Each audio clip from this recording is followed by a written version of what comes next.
Hello everyone, welcome to today's video. I've got quite a fun one today. So Samantha March and Angelica Nyqvist, they did a collaboration video where it was a tag video on new makeup releases, and I wanted to join in on the fun and share with you all my responses to those questions. So before we get started, make sure you're subscribed and give this video a thumbs up. I really do appreciate you spending your time and hanging out with me. It really means a lot. So let's just get started. Number one, what mainstream release lived up to the hype most this year?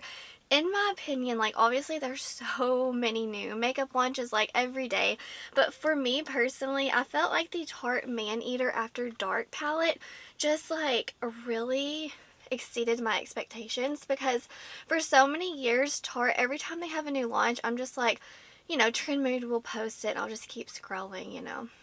It is what it is. But this one really like caught my attention. I was like, wow, they really did that. So yes, the color story is such a perfect fall palette. The packaging is super nice, very slim, and it feels luxurious, but the formula, it's perfect, man.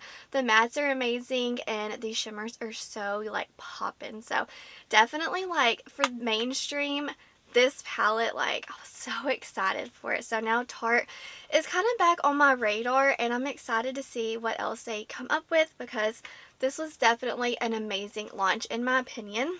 Second question is, what indie release lived up to the hype most this year? And I kind of have like two responses to that. So first, Glamlight, to me, that is just an amazing indie brand, and every single time they do any kind of launch collaboration, I mean, you can just see how much time and effort they spend in all their launches. Most of them do not appeal to me as far as color story, but I can like love it from afar, just because they're so beautiful. So they had, let's see, the collaboration with Michaela, Frosted Flakes, the new Barbie, the new Strawberry Shortcake, the Icy, the Kisses from Hershey's. I mean, every single launch they have, I'm just like, wow. And not to mention that the quality is amazing.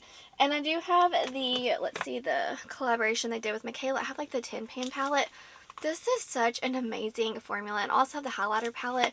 If you definitely need to try Glamlight, because they have such an amazing formula. But I definitely wanted to shout that out, just because I don't have a lot of the palettes from them, but I can just admire the color story and the theme and all the energy and effort that everyone put in together, because they just look so amazing. And I'm not one to buy like a whole collection, but for me, Odins the Soul Mane 2, I think that this indie release like was so hyped up, and it really exceeded my expectations. The formula is so nice. I love how deep it goes. It's so just, it's such an amazing formula. I feel like every time Odins releases a new product, the formula gets even better. So like I said, I just can't, financially buy all of the collections, but man, I splurged on this one. I got 3 of the blushes and 1 of the multi-chrome highlighters, and I'm so excited that I have these in my collection, because these are some of my favorite products in my collection. So that was definitely a very hyped up indie release that really lived up to the expectations in my opinion. Question number 3, which release did not live up to the hype? Wow. Okay, I feel like so many people are going to disagree with me, but I'm just going to come out and say it. So I feel like the Pat McGrath Labs and Bridgerton, the second collaboration, it just like fell short for me. I was like, what in the world? So for starters, the palette, it just looked really similar to the first one in my opinion. Yes, this quality is amazing, but I'm just saying the hype, man. I was so hyped up for this launch, and then I was like, oh, okay, well, I'm gonna buy it, but like, I wish it was different, Still an amazing palette. And then the face palette really just, fell short for me big time. I think the packaging is so cute. Like, I can admire it.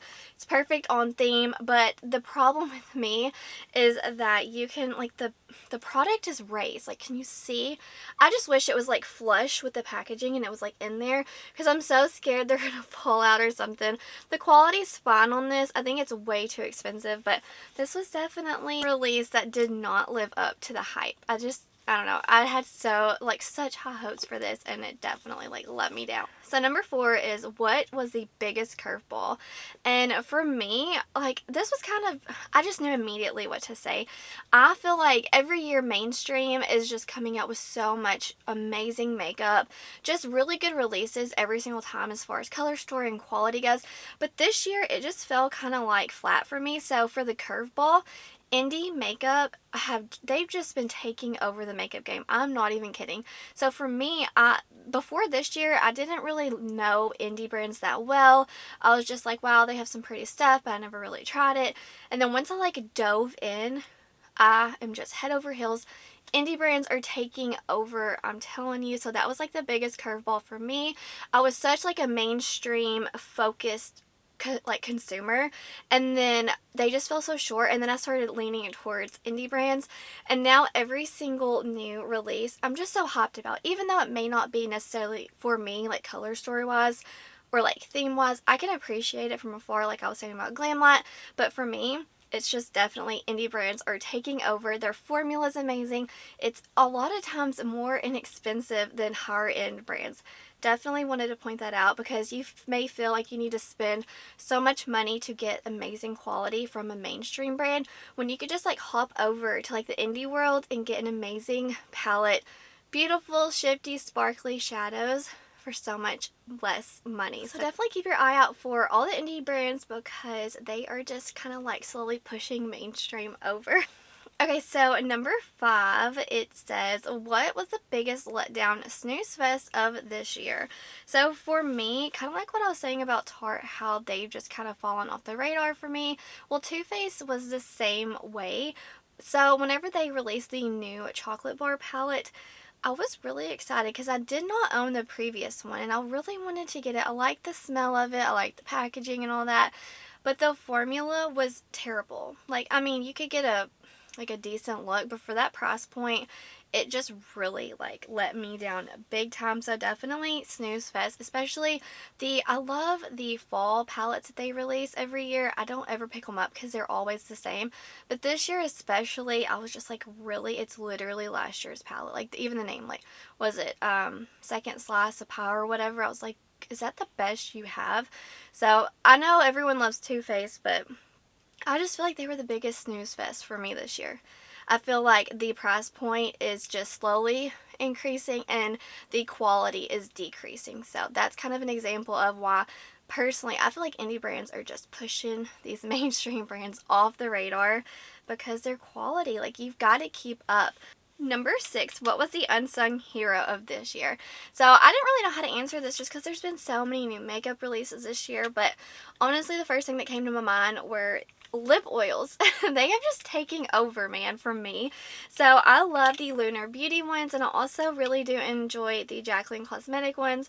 I've got, let's see, 1, 2, 3, 4, 5, and I think I have one in my car, so 6 from Lunar Beauty, and I've got 3 from Jaclyn Cosmetics. I'm always, you can't catch me without a lip oil on my face. Have one on now. From the time I get up to the time I go to bed, always have a lip oil on, and I know that's very insignificant, but I don't know, it's really made a big difference as far as my lips go. And even though they may not be exciting, I don't know, they're exciting to me. And even if all their releases were just kind of boring, but hey, there's lip oils launching, I'm excited about that. So that's kind of the hero for me. Something I've been looking forward to all year were lip oils. Number 7 says, what was the best makeup collab of the year? This was the easiest response for me. Okay, so by far, the Heather Austin in collaboration with Adept Cosmetics. Wow. I did not love indie brands before this. Like I was saying, I just always looked at mainstream brands, and then when Heather Austin announced that she was in a collab, I was like, okay. And then she showed it, I was like, wow, that's such a beautiful palette.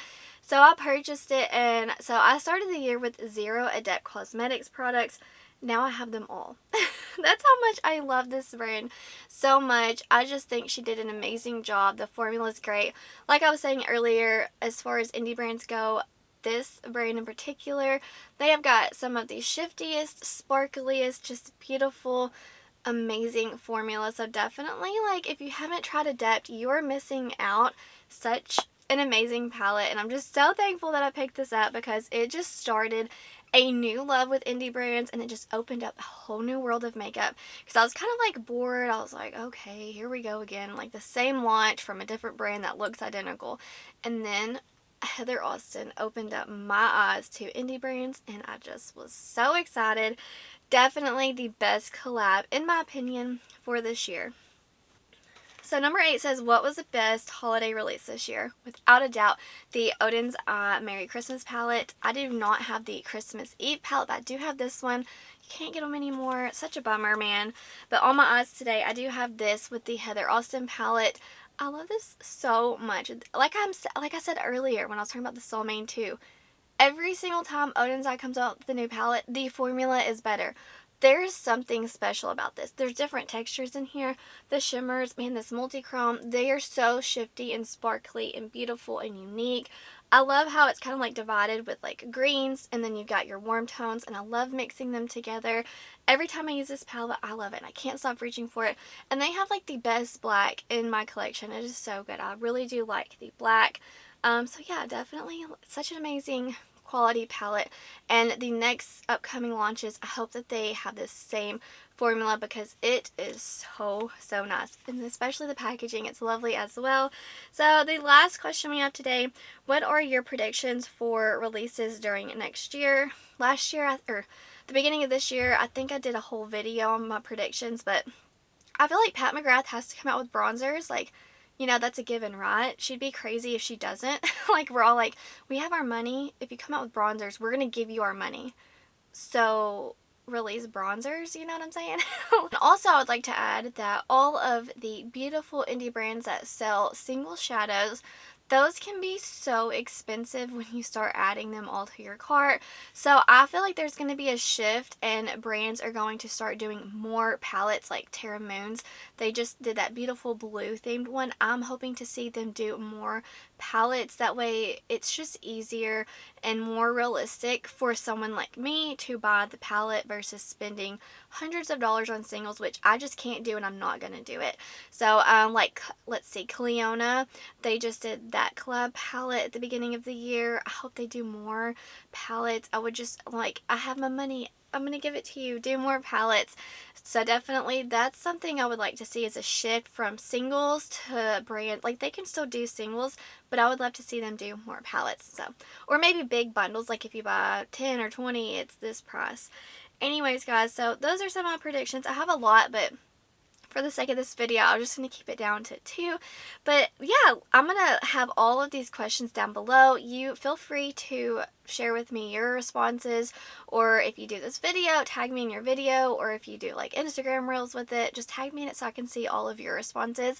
So now that I have filmed my video, I'm going to go back and watch Samantha's and Angelica's videos because I'm so curious what they had to say with those. But anyways, guys, that's going to do it for today's video. I hope you enjoyed it. Wherever you are in the world, I hope you're doing well. I hope that you are healthy, happy, and safe. Stay beautiful. Bye, guys.